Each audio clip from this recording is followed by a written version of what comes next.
ఈరోజు తిరుమల తిరుపతి దేవస్థానం చైర్మన్గా గౌరవ బిఆర్ నాయుడు గారు సంవత్సర కాలం పూర్తి చేసుకున్న సందర్భంగా తిరుపతి ప్రజలుగా స్వామివారి భక్తులుగా ఆయన ఈ సంవత్సరం రోజుల్లో ఆయన బోర్డు తీసుకున్న నిర్ణయాలను చారిత్రాత్మక నిర్ణయాలను గుర్తించుకుంటూ స్మరించుకుంటూ ఈరోజు తిరుపతి నాయకులు జేబీ శ్రీనివాస్ గారు కానీ విజయన్న గారు కావచ్చు, సీతావర్మన్ కావచ్చు, మహేష్ యాదవ్ గారు కావచ్చు, భాస్కర్ అన్న కావచ్చు, ఈరోజు మహిళలు కానీ యువత కానీ అదేవిధంగా తిరుపతి ప్రజలు కానీ పెద్ద స్థాయిలో సంబరాలు చేసుకునే కార్యక్రమాన్ని ఈరోజు ఇక్కడ పెట్టడం జరిగింది.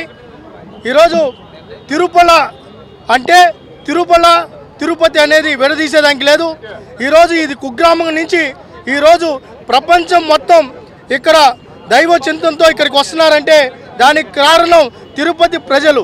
ఆ తిరుపతి ప్రజలకు ఈరోజు స్థానికులకు దర్శన భాగ్యాన్ని ఈరోజు బిఆర్ నాయుడు గారు బోర్డు కల్పించడం జరిగింది. అందుకే ఈరోజు సెలబ్రేషన్స్ కార్యక్రమాలు.